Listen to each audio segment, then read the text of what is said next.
This is the FPL Draft Zone, your fantasy team's best signing of the season.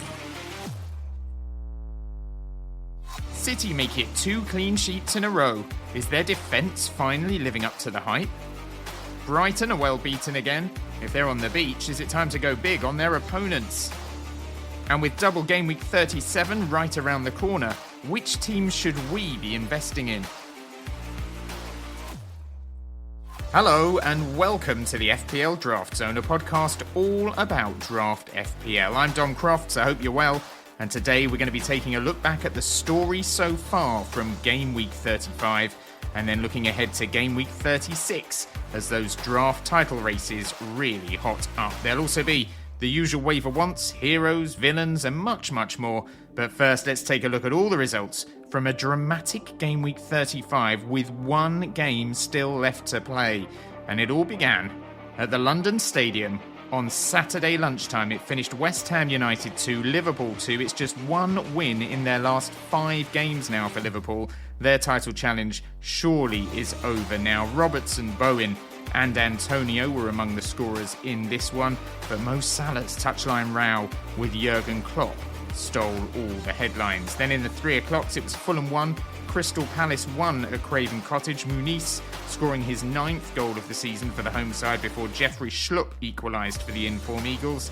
It was Manchester United 1, Burnley 1 at Old Trafford. United just cannot buy a win right now. It's just 2 defeats in their last 8 for Burnley, who are fast becoming the top flight's draw specialists. But United, well, they continue to limp over the line as Amdouni's equaliser cost Erik ten Hag's side all 3 points. Newcastle 5, Sheffield United 1 at St James's Park. Draft managers were hoping for a clean sheet from the Toon Army, but they were left disappointed. However, some Newcastle players who will have been available on the waivers in recent weeks did return, including the likes of Harvey Barnes, Callum Wilson and Jacob Murphy. It was Wolves 2, Luton 1 at Molineux. Hwang had a goal disallowed last week, but he got one that counted this week. Cunha got an assist as well, but Wolves' hopes of a clean sheet were ruined by Carlton Morris. Everton 1, Brentford 0 at Goodison Park. Garner got the winner, but it was Everton's defence that shone brightest of all with a 3rd successive clean sheet. Aston Villa 2, Chelsea 2 in the late kickoff on Saturday night. Villa is still struggling to wrap up 4th place. More drop points at home in this one. A 2-goal lead lost. It's just 3 wins in their last 8 now for Unai Emery's men. And then on Sunday it finished Spurs 2, Arsenal 3. Arsenal had it 1 at half-time in this one, but nearly threw it away. Saka, Rice and Son, as well as Havertz again among the heroes in this one. And then the final game of the day was at the City Ground. It finished Nottingham Forest 0, Manchester City 2. Gvardiol getting his 2nd goal in 3 games for Manchester City. Erling Haaland also scored after coming off the bench. It's now 2 clean sheets in a row for Pep Guardiola's men as we come to the business end of the season. And at the time of recording, there is one game still left to play. It's taking place this Thursday night at Stamford Bridge. It's Chelsea against Spurs, and Mauricio Pochettino will be looking to do the double over his old club. So that is what has happened so far in game week 35. So let's get started with some winners and losers. The FPL Draft Zone, winners and losers. Our first winner this week is Anthony Gordon. Another stellar week for Gordon, who was not even in the conversation on draft night as a possible draft pick. He would have been picked up on the waivers by the vast majority of managers this campaign, but he makes it into our winners list for the 2nd week running. It is now 10 goals and 15 assists after 2 more assists against Sheffield United. His form at St James's Park continues to be frankly ridiculous. He has got a return in every single home game except for 1, and only 1 of his goals and 2 of his assists from those 25 returns have been away from St James's Park. He is surely on the plane to Germany this summer with England. Not bad for a player who was regarded as someone not even worthy of a draft pick on draft night last August. His teammate Alexander Isak continued his hot streak of form as well. 2 more goals for him as Newcastle hit Sheffield United for 5. He's now got 9 goals and an assist in his last 8 games. He is on his longest streak of playing without getting injured, and Newcastle remain in with a shout of 6th place despite all their injury problems. They are now just 1 point behind Manchester United, who continue to play like a side full of players that have only just met each other. And we cannot get through a week of this show without giving Kai Havertz his flowers. 12 goals and 8 assists for the German now. 15 of those 20 returns have come in the last 13 game weeks. And just a reminder that I swapped him out for Simon Adingra. Sweet Lord. As for losers, well, there's obviously me, but also Liverpool assets, with Jurgen Klopp's side in complete disarray. They cannot keep clean sheets, their forwards cannot finish, their midfield are not dynamic enough to be worth considering in draft right now.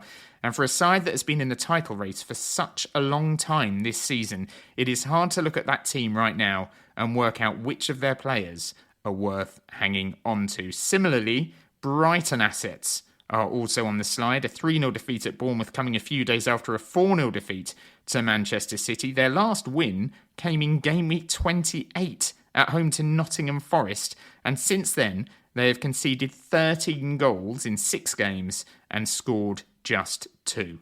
So that's some of the good and some of the bad from game week 35. But as always, there is one man who puts all his rivals in the shade.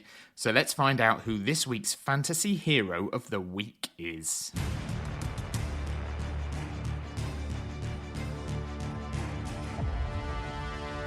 Hero of the Week.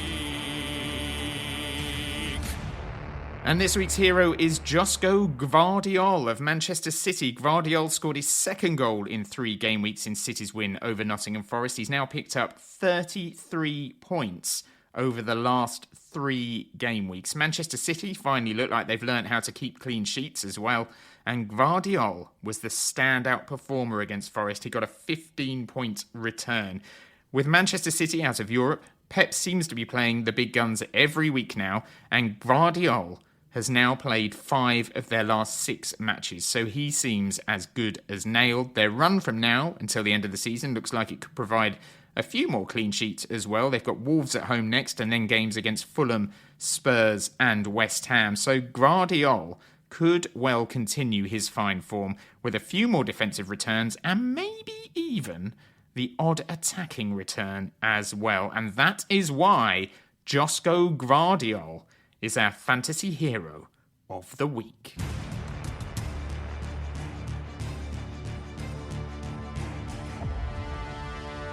Hero of the Week. And of course, for every hero, there is a baddie. So let's find out who gets to be roundly booed by the entire FPL community this week. It's time to reveal our fantasy supervillain. Supervillain of the week. Supervillain of the week. Supervillain of the week. Supervillain of the week. I hate his guts.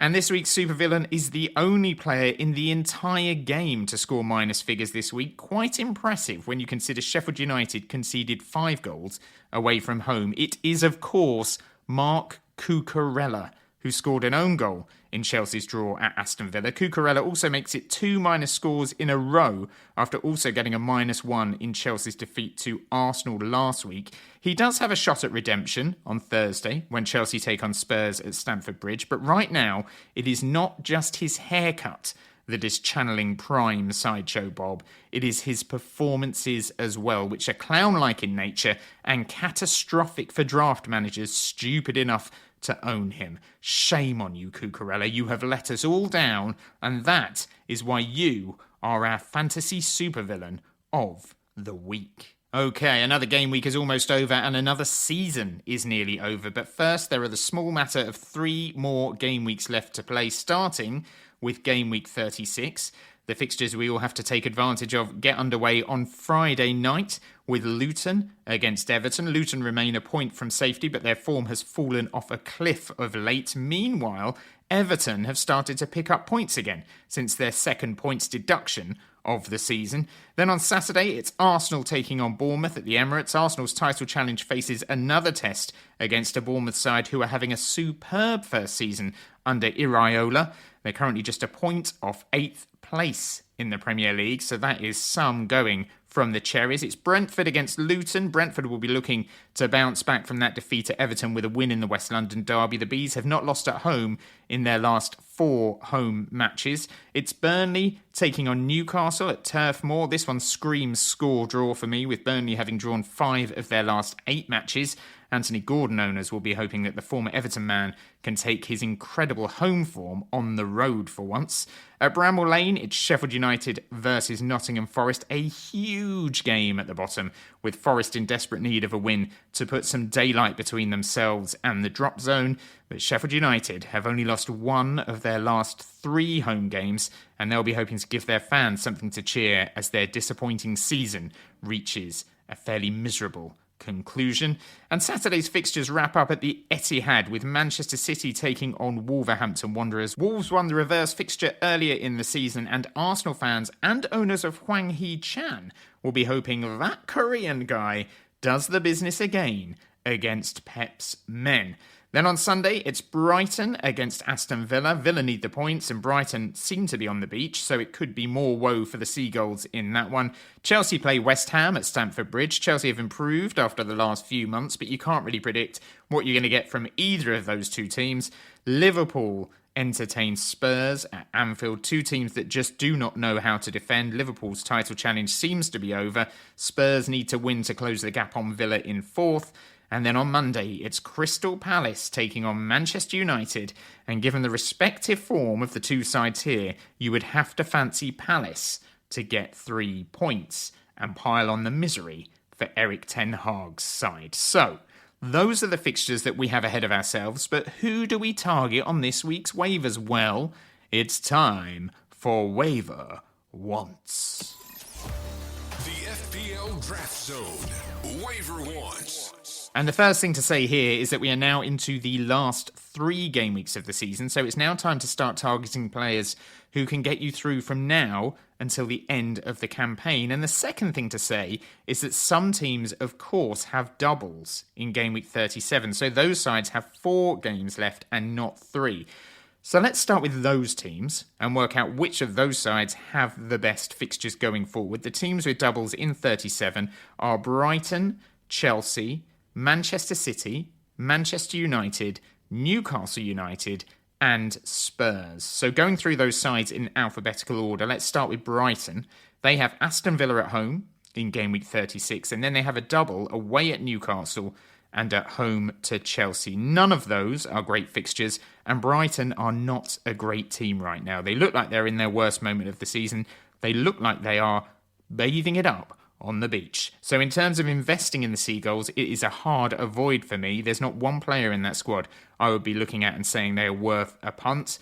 But if anything, now might be the time to invest in their opponents, given how leaky they have been of late. So if you're looking to get in Aston Villa assets or Newcastle assets or Chelsea assets, then you could win big when those sides take on De Zerbi's men. Next up, it's Chelsea. They're at home to West Ham in game week 36 before a double away at Nottingham Forest and Brighton. Decent fixtures for Chelsea. West Ham are flaky and have conceded 10 goals in their last 3 away games. Chelsea are quite flaky themselves, to be fair, but they have won 3 of their last 4 games at Stamford Bridge, so you would have to fancy them in that one. And then in game week 37, it's an away double at Nottingham Forest and Brighton. We've already discussed Brighton, so that's another appealing fixture for the Blues. Forest could also be mathematically safe by the time they play Chelsea if they beat Sheffield United this weekend and Luton lose to Everton and then West Ham. So for me, Chelsea assets look pretty good. Defensively, they remain hugely unreliable, but the likes of Conor Gallagher and Madueke could be worth bringing in, and it's not inconceivable that they will be on your waivers. Even a Mudryk might be worth a gamble, given it's a double game week, as he will surely get some minutes. Manchester City assets are almost impossible to come by, but they have started to keep clean sheets. It's 2 in a row for them now, and Ederson limped off injured again at Forest, so Ortega Moreno is an option again if you want to weigh into their back line. City are at home to Wolves this weekend, and then they double away at Spurs and away at Fulham. Manchester United, well, they still look ropey, don't they? And they couldn't even beat Burnley at home this weekend. They have Crystal Palace next, away from home.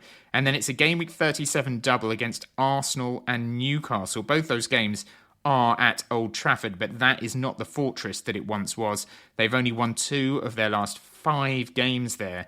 I cannot see them getting a result against Palace in 36. And based on the way those two sides are playing, I think it could get quite embarrassing for United. Arsenal are gunning for a title, so you'd expect them to go to United and make life very difficult for the home team. And then it's Newcastle next at Old Trafford in a battle for 6th place. United defenders, I don't think are worth investing in. Rashford has lost his place in the team, / he's injured, depending on what you believe. And all their best assets will already be taken in the vast majority of leagues. So it's hard to recommend anyone here, but of course if you do have a Fernandes or a Garnacho or a Højlund, they are obviously worth hanging on to just because of that additional fixture. Outside of that, there's not much there that's hugely appealing. Newcastle United have Burnley away this weekend, and then they have Brighton at home and Manchester United away in Game Week 37. Burnley is not an easy game anymore, but they will give up chances, so you'd fancy Newcastle to score in that one. Brighton at St James's Park looks like a lovely fixture for the Toon, and we've already discussed how vulnerable Manchester United are defensively, so Newcastle assets for me should be high on your waiver wanted list. And with the likes of Harvey Barnes, Jacob Murphy, Callum Wilson all showing signs of life against Sheffield United, there should be some good options on the waivers in your league. Then it's Spurs. They have a home double against Manchester City and Burnley in Game Week 37. Before that, they go to Liverpool in Game Week 36. And even though they have 2 of the top 3 in their next 3 matches, I do think that the way Liverpool have been playing recently means that they will get chances against the Merseysiders. Burnley is a good fixture as well. And Spurs will probably need to get something out of that City game to keep their hopes of a top 4 finish alive. So I do think that a bit of Spurs in your team might not be a bad thing. Richarlison is back from injury and came off the bench against Arsenal. He could be available on your waivers, and I fancy him to start up front between now and the end of the season. And Kulusevski returned to the first 11 against Arsenal as well and did okay, so he could also be a decent pickup if he's free. Again, defensively, they are not worth considering as they are leakier than the Titanic. So those are the teams that double in Game Week 37. And when you take them all into consideration, I would say that Newcastle are the team that you need to try to target on this week's waivers. Getting some Toon coverage is a must for me. We've talked about Barnes and Murphy as likely options, but even defensively, they could be worth a gamble with the likes of Emil Kraft and Tino Livramento and even Lewis Hall all seeing minutes at the weekend. And given their injury problems at the back, they are likely to continue to see minutes. They're all very low owned across draft. And then it's Chelsea for me as a second team to target. Hopefully you'll be able to find a way into their midfield, the likes of Gallagher and Madueke, good options. Manchester City, well, you've got to recommend Manchester City because, well, they're Manchester City. Ortega Moreno is your best bet there. I suspect everybody else is likely to be taken. And then Spurs, who could have some attacking options available that could help you get some very valuable points over the next few weeks. But what about the teams that are not doubling in Game Week 37, but do have good fixtures in Game Week 36 and beyond? Well, there are a few teams who fit into that category. First up, Brentford, who are at home to Fulham this weekend, and then they go to Bournemouth in 37, and then they finish with a home game against Newcastle. Thomas Frank's side have improved since Mbumo has returned to the team. They've looked decent at home especially, and 2 of their remaining fixtures are at home. We've talked up Reguilon recently, but Ethan Pinnock is worth looking at, having returned from injury as well. He was a scorer in their win over Luton in Game Week 34 and may not be on many managers' radars right now. Kevin Schade is back from injury as well. He's made appearances off the bench in their last 2 games, so he could get some minutes between now and the end of the season as well. And despite his limited minutes, Keane Lewis-Potter has the 4th highest XGI in the Brentford squad, only behind Mbumo, Wissa and Maupai. He's played more than 70 minutes in 4 of their last 6 games, so he could be an option if you want a midfielder from the Bees. Crystal Palace are another side to think about. They have Manchester United at home this weekend, then it's Wolves away and Villa at home. They seem to be getting better under Oliver Glasner. 2 wins and a draw in their last 3 games. I can't see anything other than them beating Manchester United at Selhurst Park. And then it's Wolves, who have won only 1 of their last 7 matches. And then Aston Villa, who have won only 3 of their last 8 matches. So the likes of Jordan Ayew or Daniel Munoz might be worth getting in. The big guns from Selhurst Park are likely already taken in your league, but if they're not, of course, Eze, Elise and Mateta are the men to target. Everton's fixtures are dreamy for the next 2. Sean Dyche's men have kept 3 clean sheets in a row now, thanks to wins over Forest, Liverpool and Brentford, all at Goodison Park. On Friday, they travel to Luton Town, who are leaking goals for fun, and then it's Sheffield United at home before they finish away at Arsenal. So 2 great fixtures out of 3, and any route into that backline is a good route into that backline. Ashley Young is likely to be available in a fair few leagues, and with injuries to Patterson and Coleman, his place seems assured. Ben Godfrey has played the last 2 as well, so if the likes of Tarkowski and Branthwaite are already taken, he's a good option for you. And even up front, Youssef Chermiti, well, he started in Everton's last game, that win over Brentford, in the absence of Beto and DCL, so he could be an interesting route into their front line if you're in need of a striker. Dwight McNeil remains that undervalued draft asset that everyone's ashamed to talk about but shouldn't be, and if he is still available on your waivers, he would be a fine signing.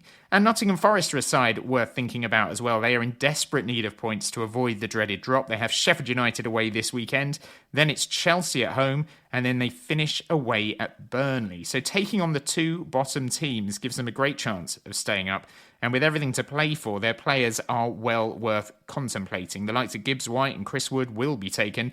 Ilanga may be free though. He returned to the starting 11 against Manchester City. He's got 5 goals and 8 assists so far this season. Hudson-Odoi has started the last 6, and Danilo has 2 returns in his last 5 as well. So Forest, even though they're at the bottom of the table, or near the bottom of the table, are well worth thinking about. And one other player to consider from Arsenal is Jurriën Timber. Arsenal assets are hard to come by, but Timber scored for the under-21s last week, and Mikel Arteta said before the Spurs game that he is very close to a return to the first team. Arsenal play Bournemouth in game week 36, and they need a reliable left-back for the run-in.